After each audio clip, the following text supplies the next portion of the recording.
and 6 p.m. And our updates every hour on the hour on 92.3 Nigeria Info.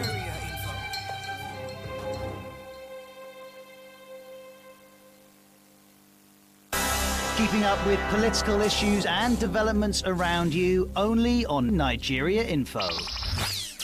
And now, Hard Facts. Hard Facts with Dayo.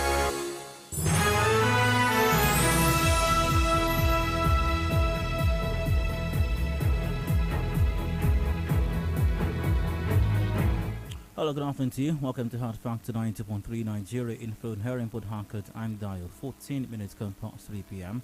and the show officially commences at this time till about 7 o'clock as usual. Mondays through Fridays, 3 p.m. to 7 p.m. I hope your day has been a productive one up until this moment and things are looking up in spite of everything. Welcome once again. And so a few matters on the agenda, several actually. And let's see, starting with today's side comments, random stories, random thoughts on those, which will not be discussed now, much later on during the course of the show. In the final segment, precisely, during the open season segment, after the major news at 6 p.m., I'll take your thoughts on the side comments. Then I do have a round coming up as well, something on my mind. I'll get your take on that till 4 p.m. 4 business news comes up.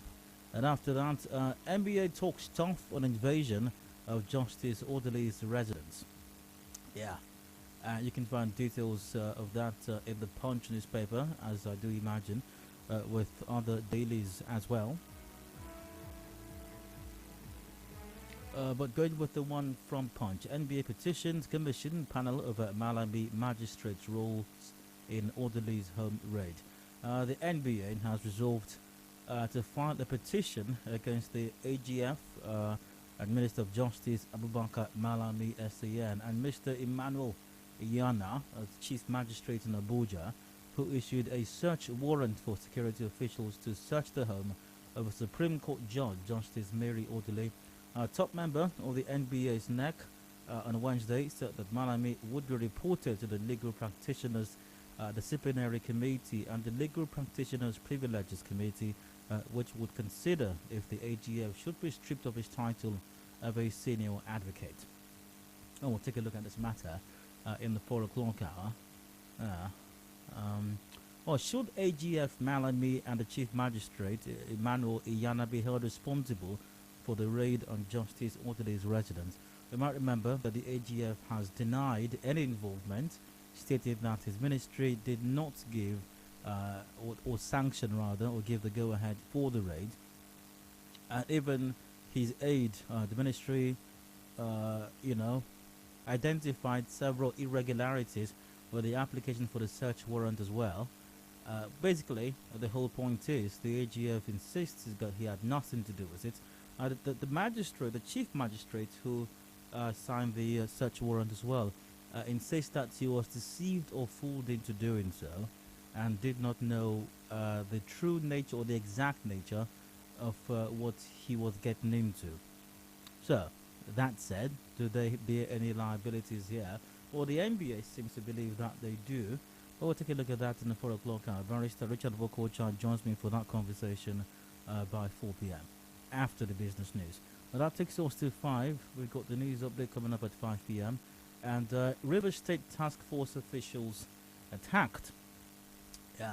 Reports have it that several persons have been injured following an altercation between task force officials and persons suspected to be former occupants of the slaughter market in Transamadi in Port Harcourt. We gathered that the occupants challenged the task force officials as they made to demolish structures they erected. Coordinator of the task force, Felix Nwadibe, said that injured task force officials have been taken to a hospital. Also, a policeman was said to have been injured in the incident. And also reports have it that weapons wielding task force officials at the time of filing this report were burning what was left of the structures, and some persons reportedly have been arrested following the incident. So we'll take a look at this development as well in the 5 o'clock hour after the news update. How can the task force better do their jobs without exposing themselves to danger? We'll take a look at all the matters related to that in the 5 o'clock hour. Headlines at 5:30, major news at 6 p.m. Opening season is up after that at about 7. If you miss out on any matter discussed so far or in the course of today's show, I'll take your thoughts on that during that period at about 7 o'clock when we wrap it up. The sports gang will be in by 7 for extra time, bringing you all the action from the world of sports.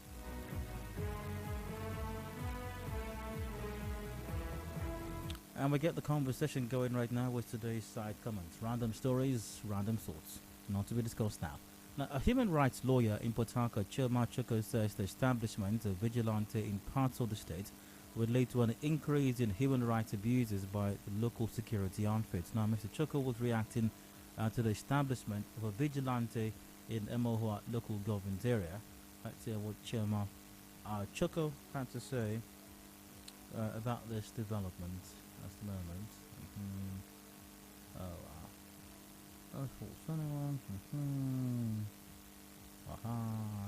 We're almost there. There we go. Nigerians do not know how to use power. We abuse the usage of powers unnecessarily. These persons that are recruited today, I believe, were not sufficiently educated on the issues of human rights and its consequent abuses. So I want to urge the local government chairman, being the Emoha local government chairman, who in his wisdom has thought it wise to establish the security outpost to ensure proper education on issues of human rights in order to curb unnecessary abuses and litigation against these persons that are created today. Well, and this is a very valid concern. It's a valid concern. Now, one can understand why MOI local government area and other local government areas across River State are setting up these local vigilante groups, and sometimes you even have collaborations, between or amongst several, 2 or more local government areas. I think that's happening along the with MOHA and some other local government areas as well. I think there are about 3 or 4 of them that have some joint security, local security structure being set up also. Now, one can understand why they're doing this. We have a major concern with insecurity in the country, throughout the country, including here in River State. It's a big concern, and government must be proactive in dealing with these issues, no doubt about that. Government must do something about it. However, the concern is whether or not these vigilante groups or these individuals understand the concept of human rights. If they understand that, if they truly understand the scope of their responsibilities. Remember OSPAC? Even in Emohua, OSPAC had to be disbanded. And I mean, we are constantly inundated with the rascality and the criminal tendencies of some of these so-called OSPAC or so-called vigilante members. So that's a very valid. So I hope that local government chairman raising up these vigilante groups, left, right, center.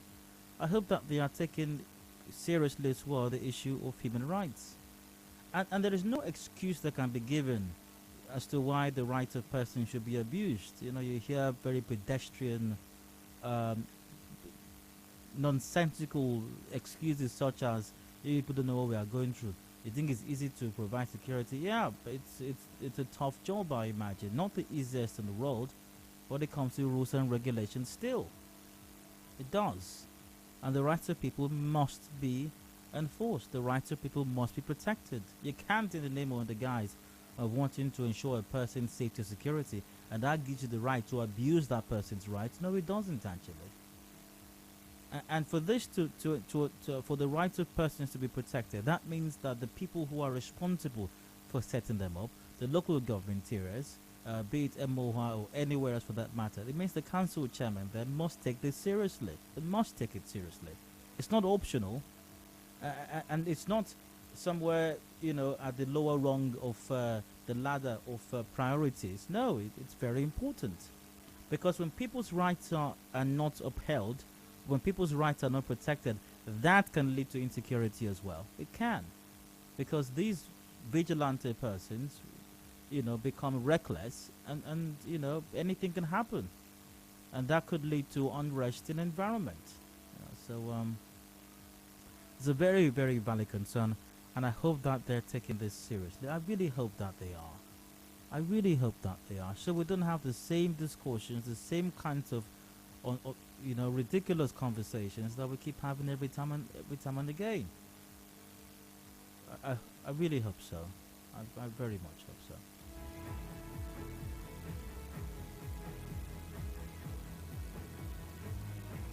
So a yet to be identified policeman serving in the Che local government area of Rivers State has been accused of being behind Tuesday's fire that destroyed properties worth millions of naira in Chokocho. Reports that the fire started from an illegal bunkering site allegedly owned and operated by the police officer who is now at large. One wonders, if truly this police officer is behind behind an illegal bunkering site, one wonders why the Nigeria Police Force Rivers State Command did not get intelligence about this one. One wonders, really. And one wonders why we haven't received intelligence regarding the several other illegal refining depots and plants and sites that we have littered across Rivers State, destroying the environment, polluting the air, sabotaging the economy. One wonders why we haven't received intelligence on all of these ones also. Does intelligence not cover bullfire as well? Is it that we are not intelligent when it comes to such matters?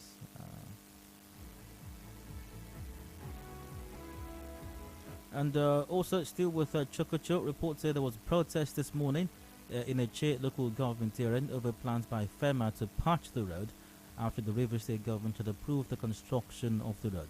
The protesters accused FEMA of abandoning the road and only returning to patch it because of the announcement by the state government. Reports say, although the construction of the Chokocho road has been announced by the state government, work is yet to begin. Let's hear what... I think there's some sound over here. I'd like to play that. I think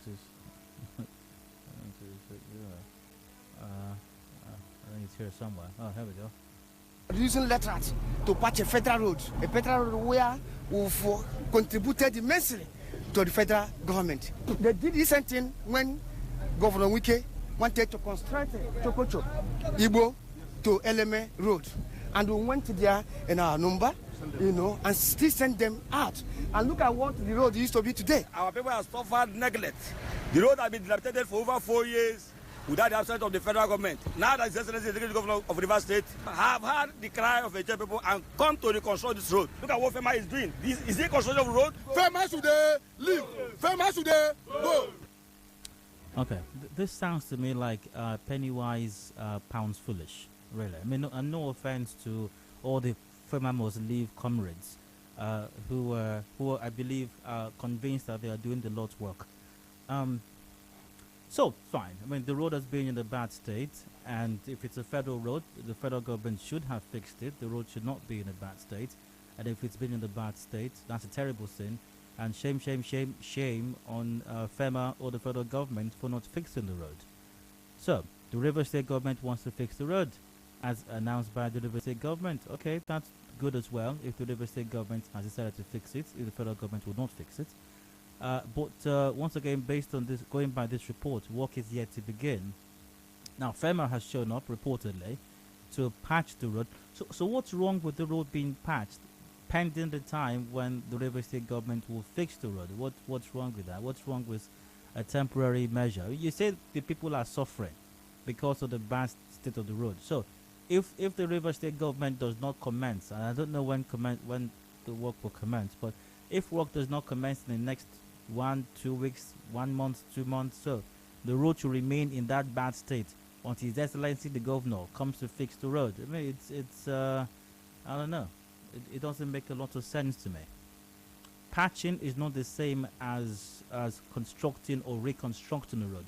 If the Rivers State government is serious about fixing the road, or reconstructing, because it appears there's a road there already, it's just in a bad state. So if there's a plan to construct the road there or to reconstruct the road, that I mean that the road has been patched should not stop any plans to construct or reconstruct the road. That's if the River State government itself is serious about constructing or reconstructing the road there. So if there's a plan to do that already, patching the road or at least making it motorable, easing, the lives or easing life for the people who traverse that road, who use that road constantly or not so constantly, it's not the worst idea in the world. I mean, if you're afraid that if FEMA patches the road, then the River State government will be angry and then will not fix the road again. There's something terribly wrong with that scenario, with that mindset, on the part of everybody who holds that thinking, including the River State government also. So if the road is in a bad state right now and somebody wants to patch it, let the person patch it. Patching the road is not the same thing as constructing or reconstructing the road. You know, so, I mean, I don't know.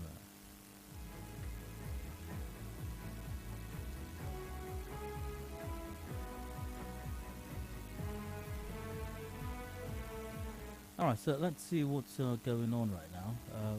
Some other matters that may have caught my attention earlier today. The situation in Lagos State with the collapsed 21-story building. So-called investigations going on. One wonders what the result of that investigation will be. But keeping an eye on that situation, terrible thing really. More bodies still being pulled out. I think as at last count, of well over 30 bodies have been pulled from the rubble. Sad situation. If some person or persons have simply done their job, that would not have happened. Even though I'm still curious though to find out, because the head of the building agency in Lagos State says that the owner of the property got approval for 15 floors, but took it all the way to 21. The Lagos State government says that's a lie. Alright, we'll see how this plays out.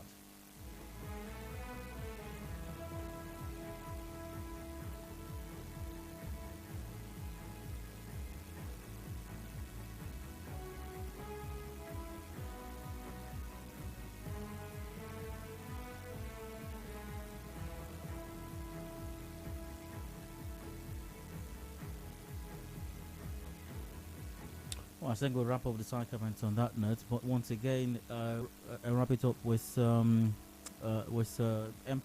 empathies going the way of the Nigeria Police Force, River State Command, and the entire, all the officers there, and the families of and friends of the 2 officers that were killed recently. I hope all of you are holding up well, and wish you all the very best. Our hearts are with you. Our prayers go out to you as well, and hope that you're able to navigate this very difficult time of this, indeed. Let's. I mean, moments like this should never happen. Unfortunately, it's happened. Let it bring us some reflection. Let moments like this help us do some introspection, and let's do some analysis as well. You know, some stock taking. What is the relationship like between our armed forces, our security personnel, our police and civilians? How do people feel about the police? I thought very long and hard about what I'm about to say, but I think it's important to say it.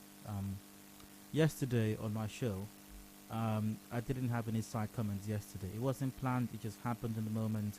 I was talking about this incident yesterday, and I decided for the entire duration of the side comments, folks, if anyone had anything to say, you wanted to express some sympathy, condolence, empathies to the police or their families or those who were killed, you can do so, calling or via WhatsApp. It saddens me. It saddens me a lot to say that I couldn't read most of the messages that I got. I couldn't read them, and even the ones that I got, I had to do a lot of editing as I read.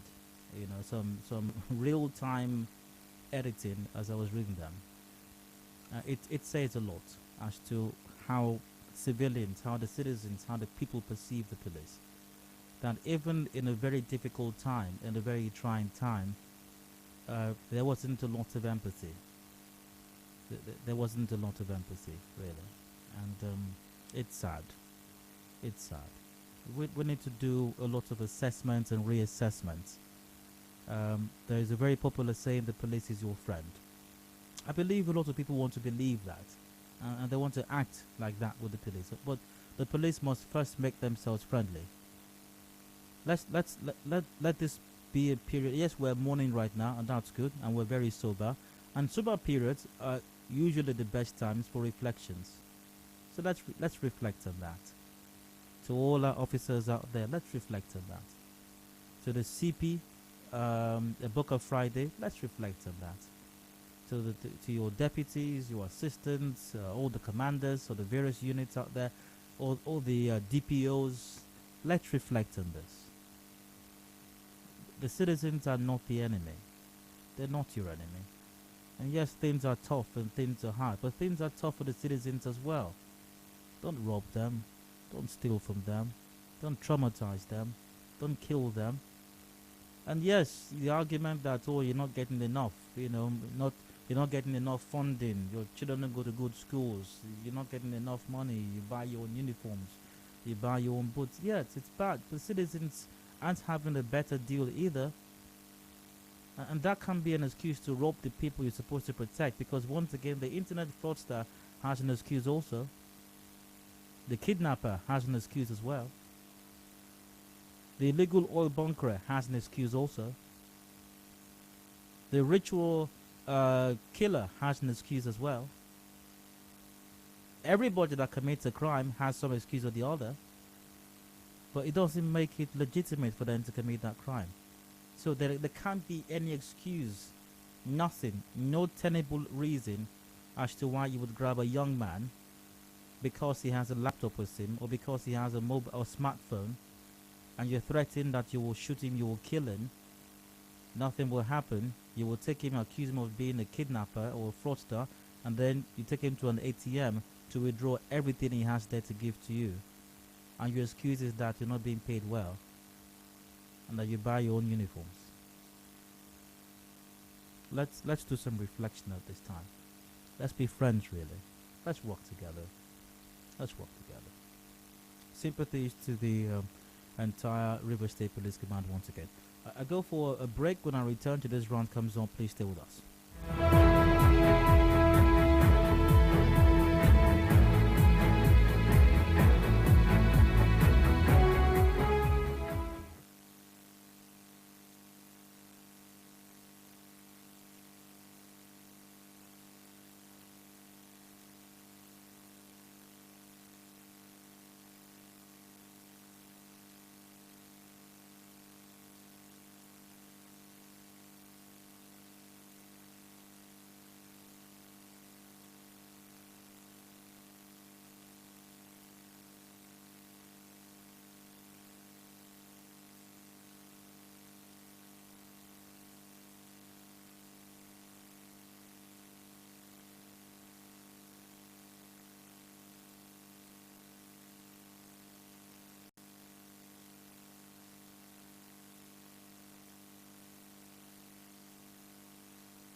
We connect you to the world. We connect you to the vicinity.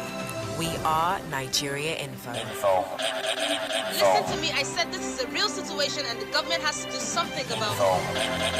What are you trying to insinuate? All these people looting Nigeria's money? You think? This is Nigeria Info, in the heart of Nigeria. 92.3. We are Nigeria Info. And now, Hard Facts. Hard Facts with Diode.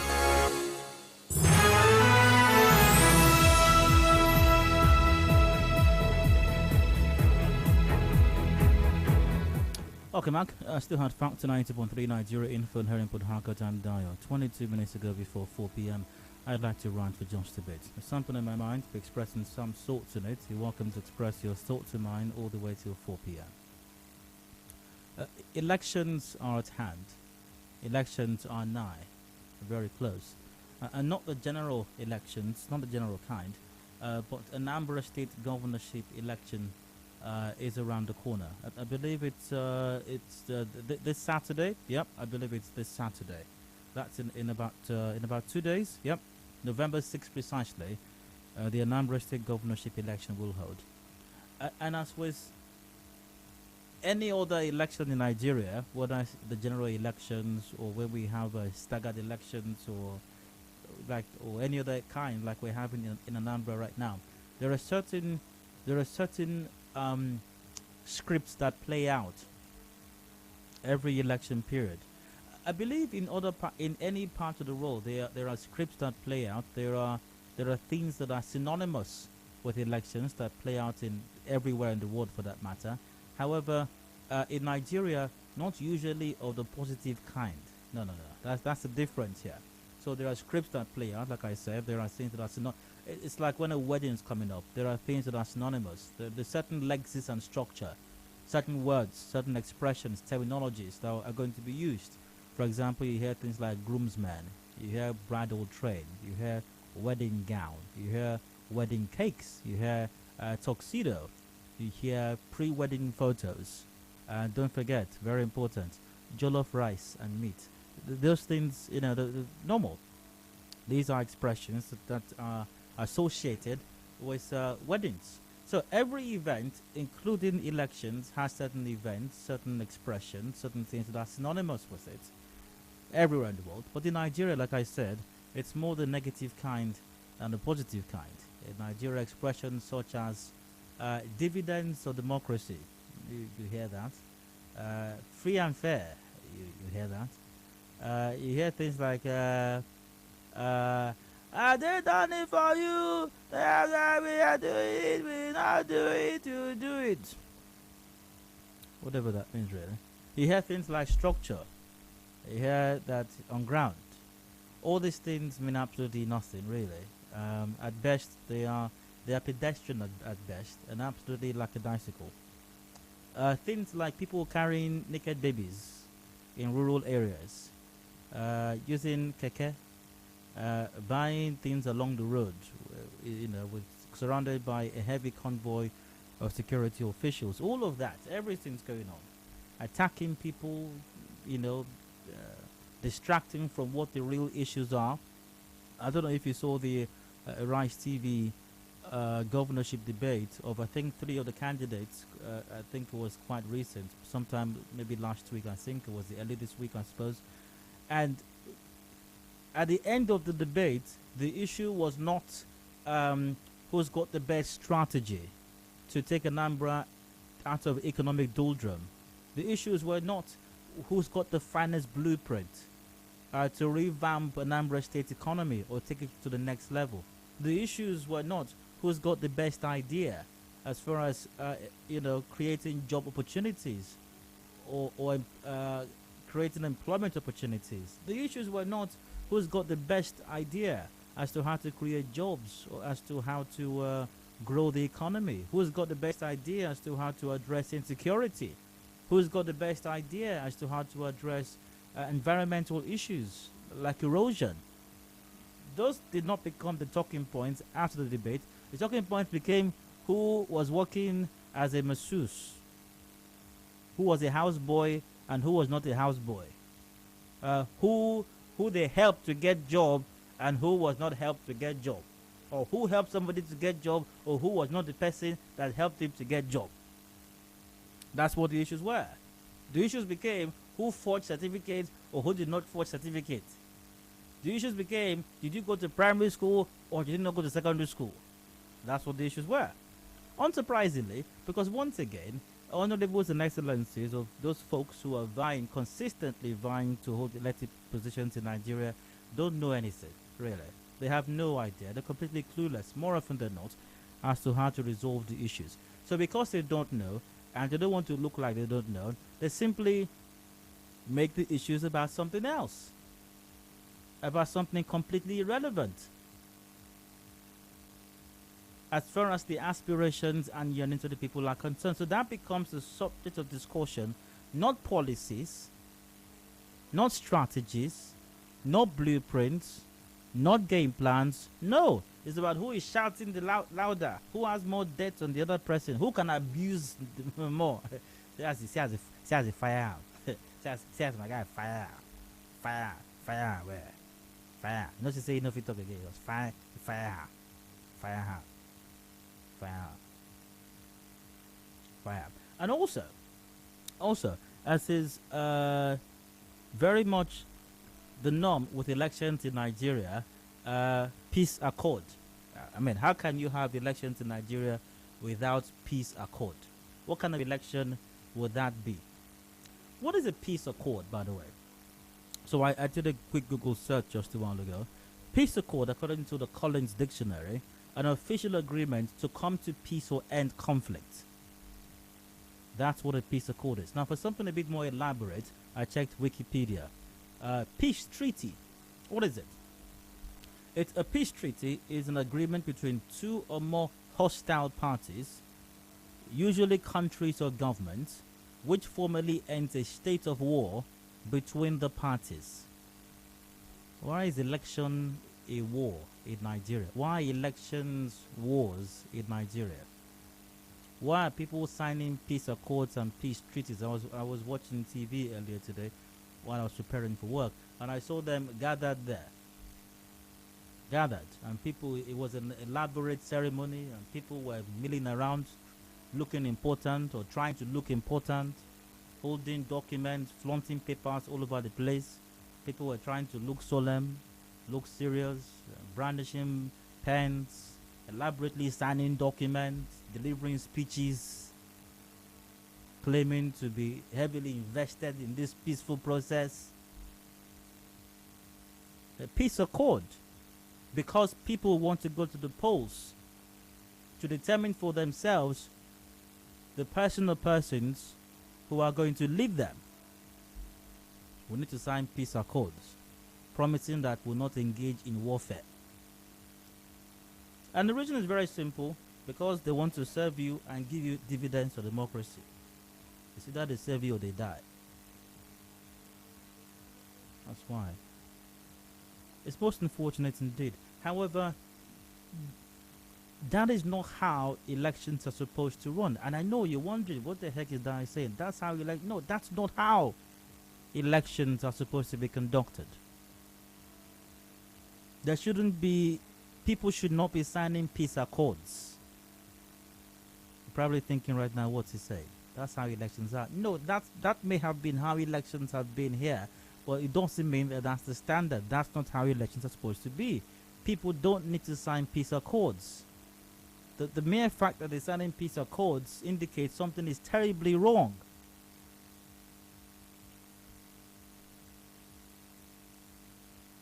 And it's good that we realize this early enough. Because once again, they don't know how to do it any different. It's the same thing every single time. Elections come, they abuse each other, they say nothing of substance, absolutely nothing of substance.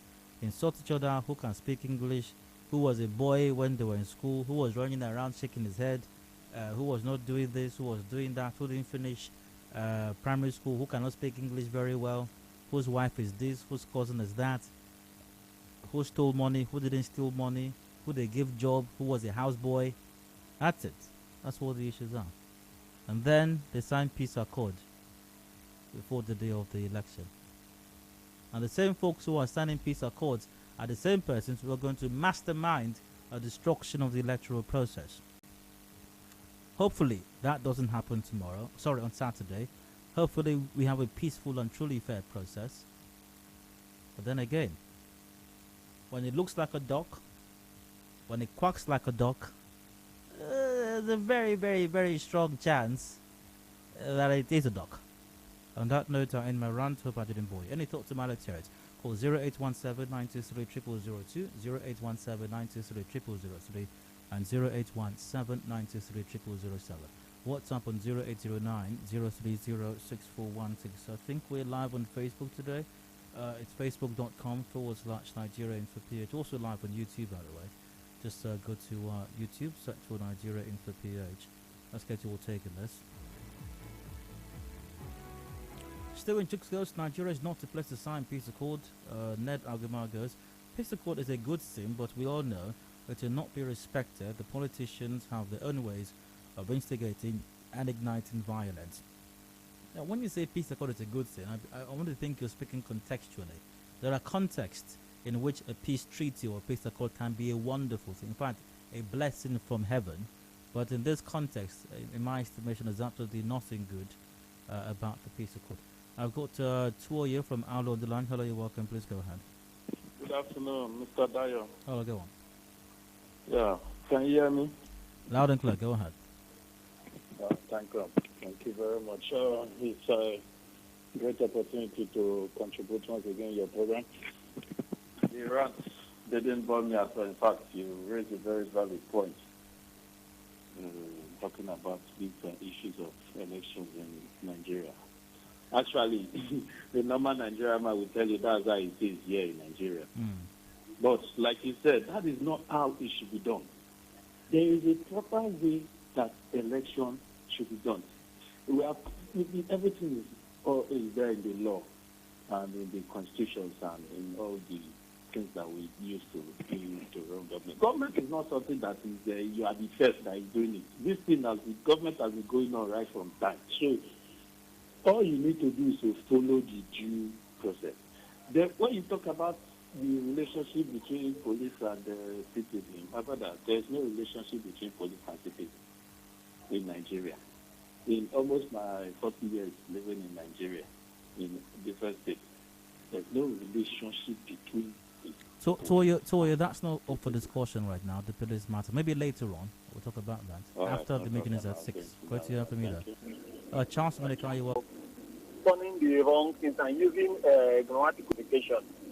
Why are we not going after the perpetrators of violence rather than signing peace accords?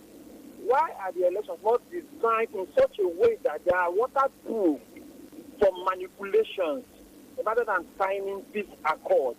So when I look at what transpired during the Electoral Act signing of the Senate and stuff like that, I said it is quite obvious that right from the design of our electoral processes, these things have been imputed by the politicians to make sure that the processes are there so that they can manipulate the processes, whether with violence or without violence.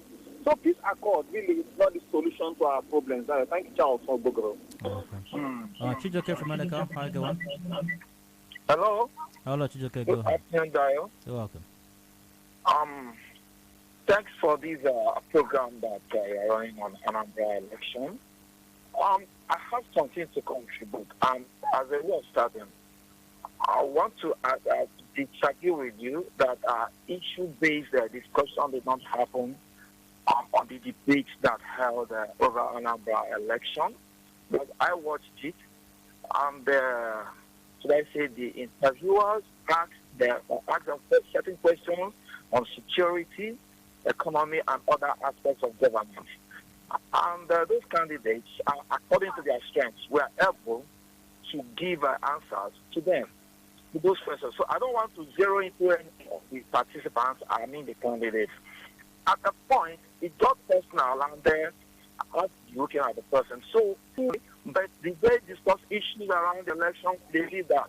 That's number one. And secondly, speaking of peace accord, we know that we are living in a system that is dysfunctional. Nigerian system is dysfunctional, security-wise, economy-wise, on all the aspects of living. The way that things are done in Nigeria and not the way that things are done in other climes. So this accord has come to stay for the time being. Chijoke, how does the peace accord help exactly? So how does the peace accord help exactly? Pardon? How does the peace accord help the election? Yeah, I believe that when they signed this... Not what you believe. Okay, I want to rephrase that. How has signing peace accords in the past helped our elections? No, I like this question. How has it helped in the past, right? Now, this accord, as it is a step in the right direction to ensure that you have the peace. Has it ensured that in the past? Hello? Has it ensured that? I'm not getting you. Has it ensured peace during elections, peace accords? That one is another question. No. Answer the question, Chijoke. Has peace accords ensured peace in our elections in the past? You can't say that it has ensured peace, and I guarantee the subject. So are you saying that it has not ensured peace? If I have committed to a peace accord, Chijoke, has peace accords or have peace accords ensured peace in our elections in the past? To some extent, yes. I have to tell you that. Okay, all right. To some extent, it okay, has. Chijoke, your thoughts noted. I have to move on to the next caller now. All right, thank you so much. You're welcome. It's very important to note, however, that I did not. Obviously, the organizers or the moderators of the debate were not asking them if you went to school or you didn't go to school, or if you were somebody's houseboy or not. Obviously, the moderators of any debate, like a presidential debate, are going to ask critical, crucial questions. The point I made during my rant is that the high point of a posthumous, if I may use the word posthumous, analysis of that debate became that.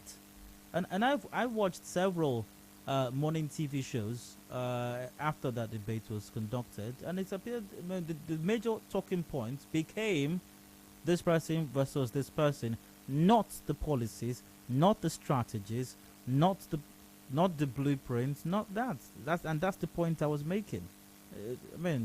Of course they're going to be asked questions and they're going to say something, but usually the talking point becomes what I mentioned. Henry from Borikiri, thanks for waiting. Go on. Yeah. Good afternoon, Dayo. Go ahead. Yeah, Dayo, what do you expect from our politicians? When you have a clueless politician, what do you expect from? Now, have you asked yourself this prudent question that from Obasanjo time, Yaradua time, Jonathan time, and current Buhari time, all their campaign promises are the same. You will never see them talk about think out of the box or talk about industrialization. Now, whenever you listen to the campaign promise, the US or the UK or the France, you see they think out of the box. Wow, we keep on saying the same thing every time. Talk about roads, talk about this. I to show you that we are not even serious. The politicians are not serious. They're even there just for their stomach infrastructure and for themselves. So I don't believe that we are not serious. The politicians are not serious. They are there for themselves and their families. Thank you and God bless you. I think that's pretty obvious, you know. I mean, it's been obvious for a very, very long time actually. Via WhatsApp, I'd say all the things you mentioned are actually a constant when it comes to election time. Certainly, they identify with the poor, carry their naked babies, and help them to roast corn by the roadside and fry akara. Then the people cheer. What's wrong with us? Why do the masses keep buying into their lies? The fault is in us, not submitting the cure.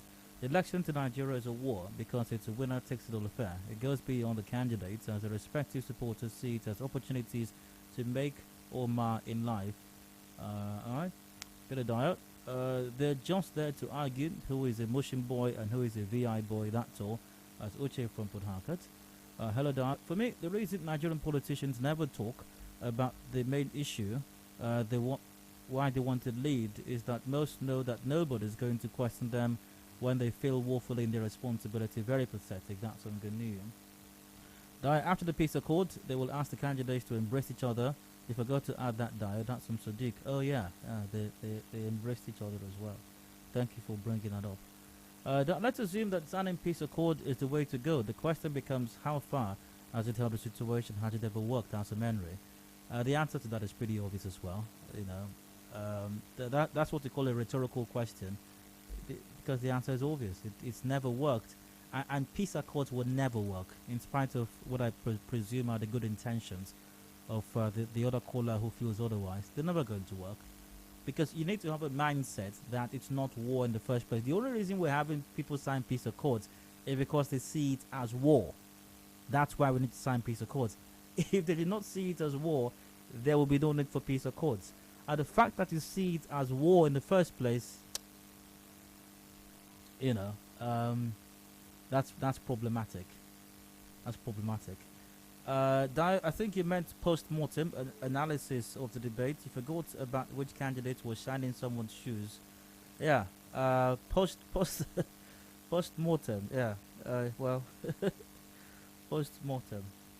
Post-mortem is a good term. Post-mortem is a good term actually. Yeah.